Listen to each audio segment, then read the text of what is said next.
Hello everyone and welcome back to the EDH Jank Center, your source for everything Commander and everything Jank. I'm your host Jordan, or Prairies, you can call me either, and today we have a deck fresh out the oven. Today we are building around one of the new commanders from Dominaria United, RAFF WEATHERLIGHT STALWART. And just because I love you guys, we're doing this deck tech for under $50. In fact, almost $6 under $50. This deck comes in at a total of $44.37. This is an Azorius Spellslinger deck. In a Spellslinger deck, we're going to be doing spell slinging. We're going to be casting hopefully multiple spells per turn, and in our deck we're going to be slinging spells that create tokens. Yes. RAFF lends himself to this strategy first of all by being a straight up daddy, but even more important than that, both of his abilities lend himself to this strategy. And while we're on the topic of Mr. Capuchin, let's go over his stats, shall we? So RAFF WEATHERLIGHT STALWART is a white and a blue, only 2 mana, legendary creature human wizard from Dominaria United. Whenever you cast an instant or sorcery spell, you may tap 2 untapped creatures you control. If you do, draw a card. Then his activated ability says, pay 3 white, creatures you control get +1/+1 and gain vigilance until end of turn, and he's a 1/3. So the one thing we need in a Spellslinger deck is the ability to keep slinging the spells. And in order to keep slinging the spells, we need to be drawing more cards. His first ability is perfect for that. So for example, you cast Raise the Alarm, and then the next spell you cast, you can tap those 2 1/1 soldier creature tokens and draw a card, hopefully get into more gas,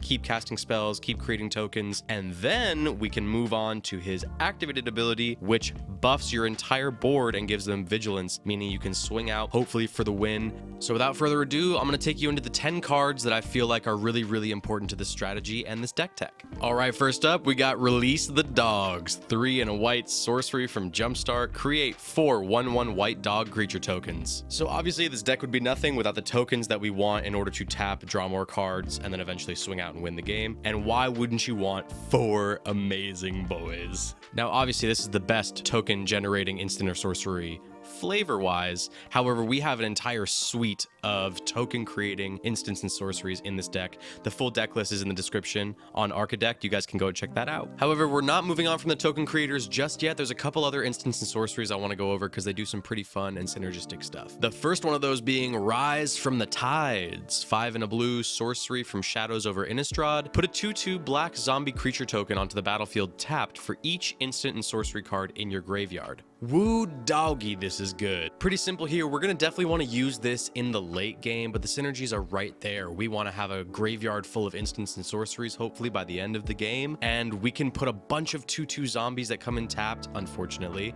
However, a card like Bellower will make that much easier on us. We'll get to him later. But yeah, just as an example, we get to cast this. Let's say we have 10 instants and or sorceries in our graveyard. We make 10 2/2 zombies. We have Bellower out. On our end step, we untap them, and then on our next turn, we can pump them up with RAFF and hopefully swing out for the win. All right, next up, we got Entrapment Maneuver. 3 and a white instant from Commander 2016. Target player sacrifices an attacking creature. You create X 1/1 white soldier creature tokens, where X is that creature's toughness. So if you've watched the channel before, you know I love utility, cards that do more than one thing or serve as more than one thing, serve more than one function in the deck. And this card directly fits the bill, being both an instant or sorcery that generates tokens as well as a removal spell. For example, let's say someone is tired of RAFF's consistent posing and looking just generally like a hot guy, and they send a 14/14 at you. You can hold up 4 mana, cast this card, they're gonna have to sacrifice it, and you create 14 1/1s. That's pretty freaking good, boys. Bonus points if you can snipe someone's commander like a Voltron strategy commander with this card. All right, next up we got Swarm Intelligence. 6 and a blue enchantment from Hour of Devastation. Whenever you cast an instant or sorcery spell, you may copy that spell. You may choose new targets for the copy. So this is pretty self-explanatory. Any Spellslinger deck is going to want to copy their spells, get extra value out of what they're casting. And with this card, you can copy every instant and sorcery you cast. So instead of 2 soldiers from Raise the Alarm, you get 4. Instead of 4 dogs, you get 8. That seems pretty good to me and pretty janky as well. So while 7 mana is a lot to ask for this enchantment, I honestly think it's super worth it just to be able to get 8 dogs out of it. Moving on, we have another flavorful include. It's from the original Dominaria set. This is the Mirari Conjecture. 4 and a blue. It's a saga. Return target instant card from your graveyard to your hand as the first part. Return target sorcery card from your graveyard to your hand as the second part. And on the third part, it says, until end of turn, whenever you cast an instant or sorcery, copy it. You may choose new targets for the copy. Just realized I didn't explain how sagas work. So sagas are enchantments that have lore counters. On every main phase of yours, you get to put a lore counter on the saga that will trigger the corresponding ability. So when this comes down, we immediately put a lore counter on it, which means when we play it, we're returning an instant from our graveyard to our hand. Great recursion.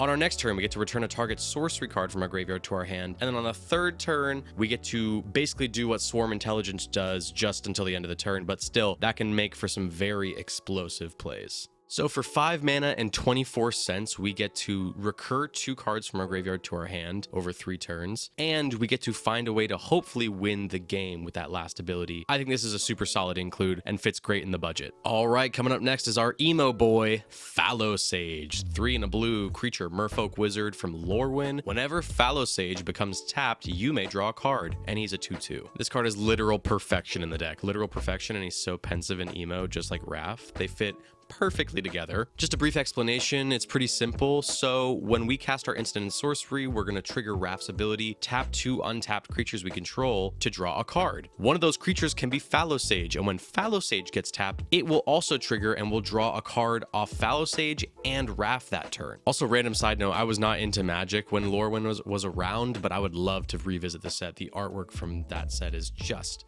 immaculate. All right, keeping in line with creatures that enjoy being tapped, we have Scaretiller, 4 colorless artifact creature Scarecrow from Commander 2019. Whenever Scaretiller becomes tapped, choose 1. You may put a land card from your hand onto the battlefield tapped, return target land card from your graveyard to the battlefield tapped, and it's a 1/4. So my thought when building this deck was, well, we're going to be making mostly tokens that don't really have any abilities, so let's try and get as much value out of our other creatures as we can, and I found a lot of creatures that really love to be tapped, like Scaretiller and Fallow Sage, but Scaretiller also ramps us, so when he becomes tapped, we can put a land card from our hand onto the battlefield. This will be super important for us because we want to have the mana to be able to cast things like Swarm Intelligence and to be able to activate RAFF's activated ability. And it's 10 cents, it's easy on the wallet. You're watching the EDH Jank Center, baby. You know I got you. But anyways, next up we got Bellower, 2 and a white creature spirit from Neon Dynasty Commander. It has flying. Untap all other creatures you control during each other player's untap step. And it's a 2/1. So when this card came out, I'm pretty sure everyone just slotted it into all their token decks that run white. And this deck is no exception. And I mean, if you read the card, you'd know that this is just perfect for token decks. You're going to want to be swinging with your tokens,